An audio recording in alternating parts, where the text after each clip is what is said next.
चलिए question number 73 है। हमारा जो टॉपिक चल रहा है डिस्पर्जन का, डॉक्टर के गुप्ता की किताब से जो चैप्टर है डिस्पर्जन, और उसमें टॉपिक है हमारा coefficient of variation. Question number है हमारा उसमें 73। ठीक, हेडिंग ऐसे मैं हर एक क्वेश्चन में आपको सबसे पहले लिखवाता हूं, तो हेडिंग जरूर मेंशन कर लीजिएगा। Computation of coefficient of variation, ये हेडिंग जो है जरूर मेंशन कर दें किसी भी क्वेश्चन को करने से पहले। तो अब इस क्वेश्चन में क्या खास बात है? इस क्वेश्चन में खास बात ये है कि यहां पर इस जगह x में तो चलो कोई प्रॉब्लम वाली बात नहीं है, बट y में y वेरिएबल में यहां पे मिसिंग फ्रीक्वेंसी है, क्वेश्चन मार्क है। जब तक इस क्वेश्चन मार्क की जगह हम वैल्यू नहीं रखेंगे तब तक हमारा क्वेश्चन सॉल्व नहीं होगा। एक क्वेश्चन मैंने आपको लास्ट वीक कराया था मिसिंग फ्रीक्वेंसी का, इसको मैं दोबारा से आपको कैलकुलेट करके बता रहा हूं कि हम कैसे कैलकुलेट करते हैं।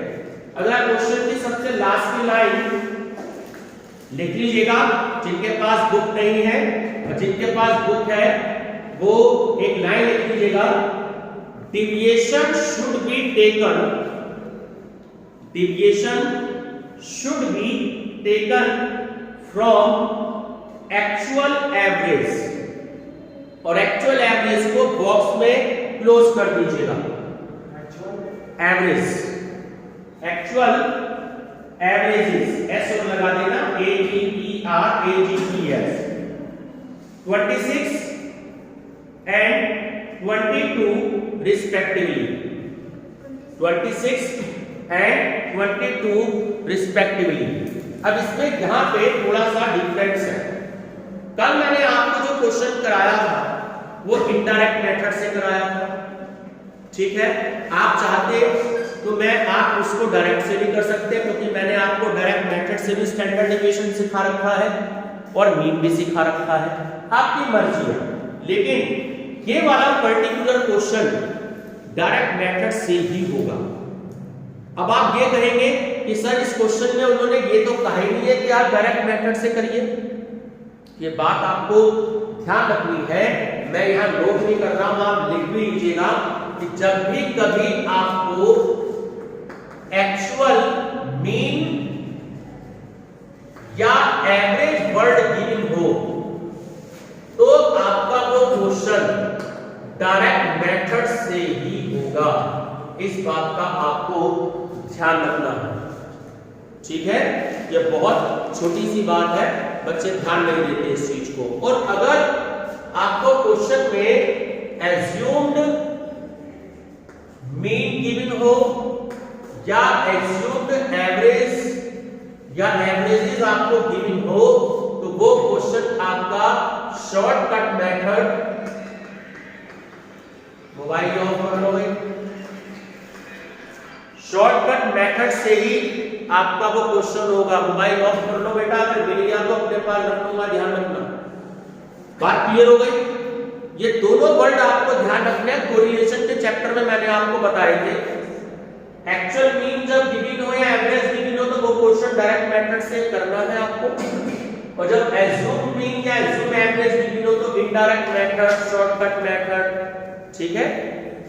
और आपका एज्यूम्ड मीन मेथड एक ही बात होती है, तो इससे होगा। और इस क्वेश्चन में आपको एक्चुअल एवरेजेस दे रखा है, तो ये क्वेश्चन डायरेक्ट मेथड से आपका हो जाएगा, ठीक। अब सबसे पहले मीन हमने क्वेश्चन में दे रखा है, तो पहले हम डायरेक्ट मेथड से करते हैं। जैसे कि इन्होंने टोटल अभी बताया था रिया जी ने कि सिग्मा एक्स जो आया था वो 260 आया था, ठीक है। और मीन का mean equal to sigma x upon n, यानी कि 260 अपॉन 10, तो 26 मीन ये ऑलरेडी क्वेश्चन में गिवन है, ठीक है ना। तो डायरेक्ट मेथड से हम इसे करते हैं, तो डिविएशन फ्रॉम x 26, चलिए माइनस करते हैं। और मैंने बताया था कि जब भी आप एक्चुअल मीन लेकर के जब यह माइनस करेंगे तो यहाँ वैल्यू क्या आएगी 0। देखिए कैसे आएगी, चलिए इसमें से माइनस कीजिए, -4 -3 -3 -2 0 +1 +1 +2 +4 +4। ठीक है, 4 और 4 8 और 2 10 और 1 11 और 1 12, 2 और 3 5, 5 और 3 8, 8 और 4 12, 0 आ गया। यानी यहां तक का भी क्वेश्चन हमारा ठीक चल रहा है। चलिए स्क्वायर कर देते हैं, d स्क्वायर 16, टोटल करते जाओ इसके साथ के साथ, 9 9 4 0 1 1 4 16 और 16। चलिए इसका मुझे टोटल बता दीजिए, सिग्मा d स्क्वायर x का 76। यहां तक क्लियर है। अब मैंने आपको एक फार्मूला बताया था डायरेक्ट मेथड का, स्टैंडर्ड डेविएशन का। क्या था standard deviation? Equal to sigma d square x upon n। ये डायरेक्ट मेथड में यूज होता है, ध्यान रखेंगे। Sigma d square x upon n, और d स्क्वायर x देखिए आपका आया 76 और n कितना था आपका 10। चलिए डिवाइड करके जो 7.6 आ गया, रूट प्रेस कर दो, बताओ क्या वैल्यू आई? 2.75। आगे भी कोई वैल्यू है? तो 7.6 कर देते हैं। ठीक है, देखिए आपका पहला आंसर आ गया। अब यहां जरा बोर्ड पे जगह नहीं है, तो इसका कोएफिशिएंट ऑफ वेरिएशन आप तो उसके नीचे ही सॉल्व करोगे। मैं यहां बता रहा हूं आपको कोएफिशिएंट ऑफ वेरिएशन, शॉर्ट में हम सी लिख देते हैं। फार्मूला होता है SD equal divided by mean into 100। तो देखिए SD आपका आया 2.76 और उसके बाद मीन था आपके पास 26। चलिए सॉल्व करके बताएं क्या आंसर आता है।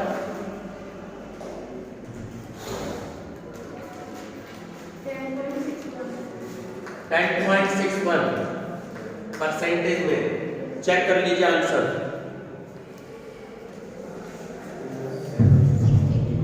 बिल्कुल ठीक आ गया 10.61। ठीक है, आगे की वैल्यू आ रही होगी तो उसे राउंड डाउन में कर दें तो 2 हो जाएगा, 1 हो या 2 हो। ये बात क्लियर हो गई, तो आधा क्वेश्चन हमारा सॉल्व हो गया। ठीक, अब जरा इसको समझ लें, यहां पे बच्चे गड़बड़ करते हैं, ये वैल्यू कैसे आ रही है। अब थोड़ा सा ध्यान से समझो, मैं यहां आपको सॉल्व करके बता रहा हूं। एक हेडिंग आप मेंशन करेंगे। आप सब जानते हो कि मीन का जो फार्मूला होता है y मीन का y मीन अपॉन n। ये बात क्लियर हो गई। जैसे हम यहां x का लिखते हैं x equal to sigma x upon n, तो ऐसे y का हो जाता है y equal to sigma y upon n। ये बिल्कुल क्लियर है। बोलो जरा y का मीन कितना रखा है क्वेश्चन में? नीचे जो मैंने भी लिखवाया था एक्चुअल एवरेज 22। तो 22 तो देखो यहां पर दे रखा है।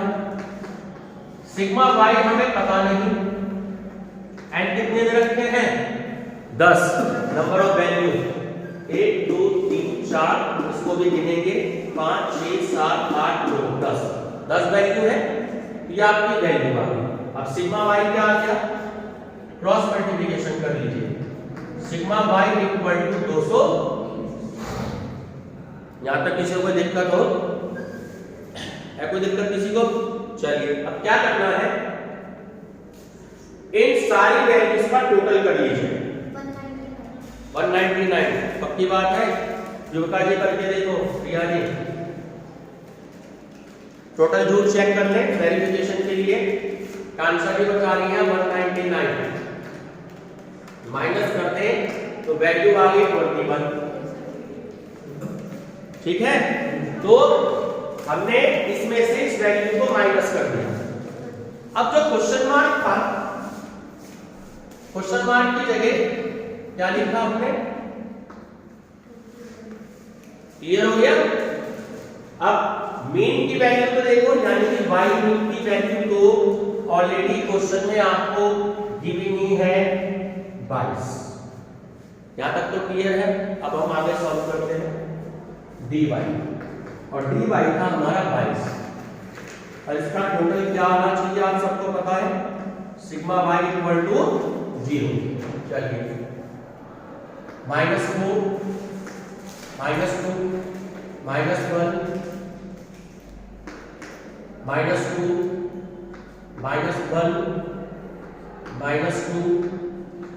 +1 +2 +3 और +4। चेक करें, 4 और 3 7, 7 और 2 9, 9 और 1 10। ठीक हो गया। 2 और 1 3, 3 और 2 5, 5 और 1 6, 6 और 2 8, 8 और 4 गड़बड़ हो रही है। फिर से एक बार चेक कर लेते हैं। देखो कहीं साइड में गड़बड़ हो रही है। माइनस के 4, माइनस के 2, माइनस के 1, माइनस के 2, माइनस के 1, ये गड़बड़ को मिल गई ना। बात समझ में आई? तो एक बार वेरिफिकेशन जरूर कर लीजिएगा कि 0 आ रहा है या नहीं आ रहा है। 4 और 2 6 और 1 7 और 2 9 और 1 10, माइनस के 10 हो गए। 1 और 2 3, 3 और 3 6, 6 और 4 0 आ गया। यहां तक किसी को कोई डाउट? चलिए आगे बढ़ते हैं। d स्क्वायर y, चलो टोटल करते जाना सभी लोग। 16 4 1 4 1 0 1 4 9 और 16, बताएं। नाश्ता करके आई हो? नाश्ता करके आई हो? तो फिर आवाज जोरदार निकलनी चाहिए। अगर मैं भी इतने धीरे बोलूंगा तो फिर कहोगे कि सर सुनाई नहीं दे रहा, इसलिए आवाज। युविका ने सही बोला, वैसे जोर से बोलना है डेली। भले ही 4 पराठे खा के आओ रोज सुबह, ठीक है? कितना है युविका? हाँ, लड़कों के तो हमारे ऐसे हैं बेचारे, ऐसे बिल्कुल गौ वर्गे, गौ जैसे आवाज ही नहीं आती किसी की, कोई बताता ही नहीं है बिल्कुल की। जब तक पूछो ना तब तक कोई बताएगा ही नहीं, बिल्कुल ऐसे ही बैठे रहेंगे। ऐसे ही है ना भाई, बिल्कुल चुपचाप लोग, क्योंकि एक दो के पास तो कैलकुलेटर ही नहीं होगा पास में। जब कैलकुलेटर लाना नहीं तो कैलकुलेशन करनी नहीं है। ये भाई सवाल लेके आए हैं तो ये बताएंगे नहीं कुछ भी। बात समझ में आई? तो 2-3 बच्चे करने वाले हैं तो थोड़ा सा सभी करें, ज्यादा बढ़िया रहेगा। तो 56 से करेक्ट है बिल्कुल। फार्मूला देखो, ये रहा स्टैंडर्ड डेविएशन का। Standard deviation sigma d square y upon n। 56 n कितने थे? 10 डिवाइड करोगे 5.6 आ जाएगा। रूट प्रेस करो, बताओ क्या वैल्यू आई?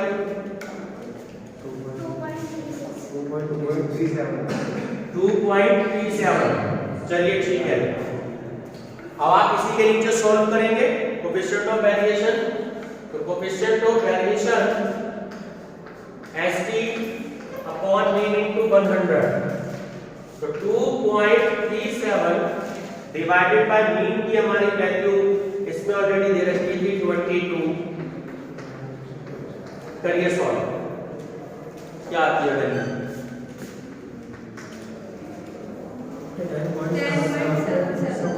10.77 आ गई है। 2 है, ठीक है। मैंने ये बताया, समझ लो। अगर सपोज करो इसके बाद आंसर 5 या 5 से ज्यादा है तो आप यहाँ 8 कर देंगे, और अगर यहाँ 4 5 से कम वैल्यू है तो आप सिर्फ उतनी ही वैल्यू रहने देंगे। ठीक है? कोई इसमें डाउट हो किसी को तो मुझसे पूछ लीजिए। बहुत इंपॉर्टेंट क्वेश्चन है, प्रैक्टिस जरूर करके जाएंगे इसकी।